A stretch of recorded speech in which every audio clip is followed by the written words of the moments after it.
सनातनी है, सनातनी। हिंदू एक गलत शब्द है, ये शब्द हमें मुगलों ने और अरबियों ने दिया था क्योंकि वो सिंधु ठीक से बोल नहीं पाते थे। हम असल में सिंधु नदी के पास रहते थे, इसलिए वो सिंधुस्तान से हिंदुस्तान हो गया। हम असल में भारतीय हैं, हमारा धर्म सनातन है। एक बात और बताता हूँ, जो ये हिंदू मुस्लिम करते हैं उनको एक बात बता दूँ, मुसलमान धर्म आज से 1300 साल पहले आया है। उससे पहले 3500 ईसा पूर्व का एक लेख मिलता है सीरिया के अंदर, जो एक मुस्लिम देश है, वहाँ पे एक लेख मिलता है जो संस्कृत में लिखा हुआ है। 3500 साल ईसा पूर्व, मतलब आज से 5500 साल पुराना एक लेख मिलता है। तो कोई भी अलग नहीं है, सब सनातनी थे।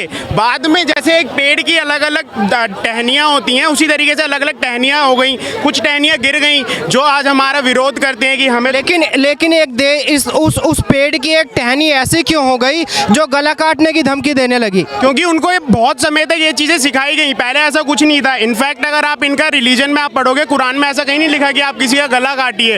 ये इनके अंदर मानसिकता भरी गई, बाद में बहुत सारे चेंजेस करे गए इनके इतिहास के अंदर, जैसे हमारे इतिहास में करे गए। आज लोग कह रहे हैं पृथ्वीराज चौहान देख के आओ, पृथ्वीराज चौहान में असलियत नहीं दिखाई जा रही है, क्या सच्चाई में हुआ था, 25% सच्चाई दिखाई जा रही है उसके अंदर। आपको अगर असलियत पढ़नी है तो आपको असली अजमेर जाके, कितने लोगों को पता है यहाँ पे पृथ्वीराज चौहान कहाँ का था? और ये सिर्फ एक राजा की बात है जिसके बारे में हम जानते हैं, ऐसे कई हजारों राजा थे। चोला राजा अधिराजा, राजा विक्रमादित्य, राजा चंद्रगुप्त मौर्य, राजा अशोका, राजा बिंदुसार, कौन जानता है इनके बारे में? ये 500 ईसा पूर्व, मतलब ईसा के भी आने से कई साल पहले ये राज करा करते थे।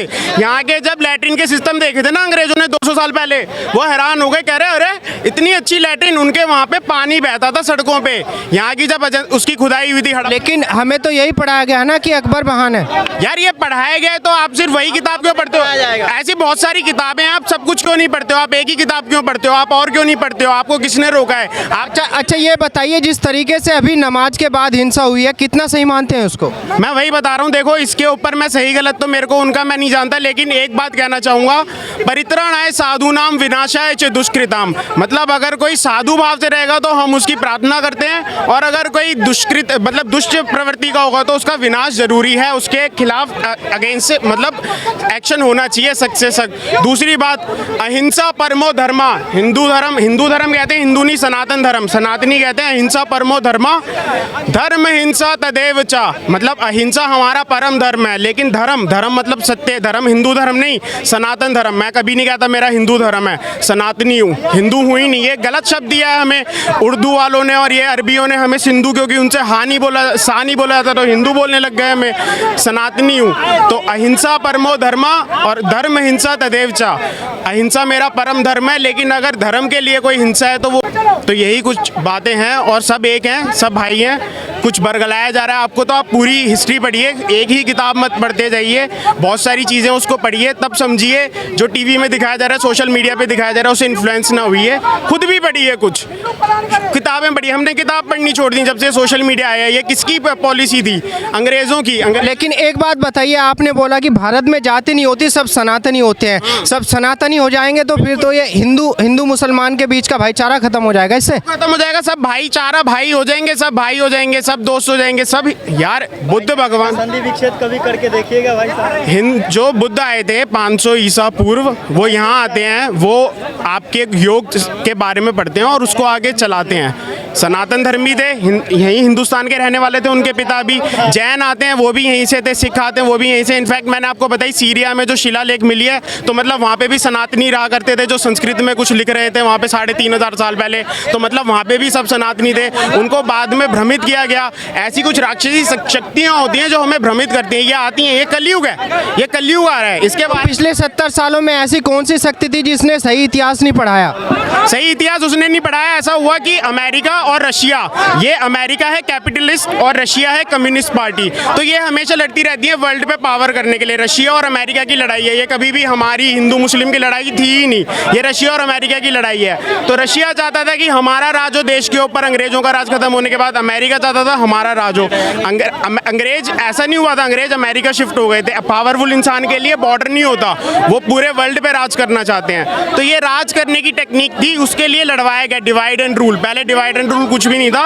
1901 के अंदर एक सर्वे हुआ था जिसमें कुछ पता किया गया कि गुरुकुल हैं देश के अंदर जहाँ पे लड़का लड़की शूद्र बनिया ब्राह्मण सबको समान शिक्षा दी जा रही है। मतलब कोई ऐसा किसी के बीच में भेदभाव नहीं था। ये भेदभाव हमें अंग्रेजों ने सिखाया। उसके बाद उसको हमें पढ़ाते रहने की जो बागडोर संभाली वो संभाली इस सरकार ने कि हम कठपुतली बन के रहेंगे। जब इंदिरा गांधी प्रधानमंत्री बनी थी तो इसको बोलना नहीं आता था। जो आप इसको शेरनी कहते हो ना, इसको बोलना नहीं आता था। इसको बोलना सिखाया रूसियों ने। ये रूस की कठपुतली थे, इतना कुछ भी ना होता। जब रूस टूटा, जब यूएसएसआर टूटा 1990 में, तब इनकी पावर धीरे धीरे जानी खत्म हुई, वरना ये पावर में ही रहते अगर यूएसएसआर बना रहता। आप और किताबें पढ़िए ना, आपसे जो टीवी में दिख रहा है वो क्यों देख रहे हैं? मित्रों आर्काइव किताब को बैन कर दिया गया देश के अंदर। मीडिया को 10 से ज़्यादा मीडिया चैनल बिके हुए थे देश के अंदर। किसी ने पूछी ये बात उस समय पे? उन्हीं लोगों ने किताबें लिखते रहे, उन्हीं को पकड़ा गया, उन्हें पैसे दिए गए हिस्टोरियंस को, वही किताबें लिखते रहे। वही लोग ये किताबें लिख रहे हैं जो कहते थे कि राम जन्मभूमि पे राम जी का जन्म नहीं हुआ था। फिर हमारे एक अंधे साधु हैं जिन्होंने वाल्मीकि की रामायण में से बताया कि इस दिशा में सरयू नदी से इस स्थान पर श्री राम का जन्म हुआ था। तो ये सब बातें हम पढ़ते नहीं हैं। हमारे 4 वेद, 18 पुराण और कई सारी संहिताएं हैं जिसमें विमान बनाने से लेकर नाव बनाने तक की चीज़ें हैं। आज से 3000 साल पहले एक साउथ की रानी की शादी कोरिया में होती है। वो कैसे गई वहाँ पे? अगर हमारे पास नाव नहीं थी, अगर हमारे पास इंफ्रास्ट्रक्चर नहीं था तो वो वहाँ कैसे पहुँची?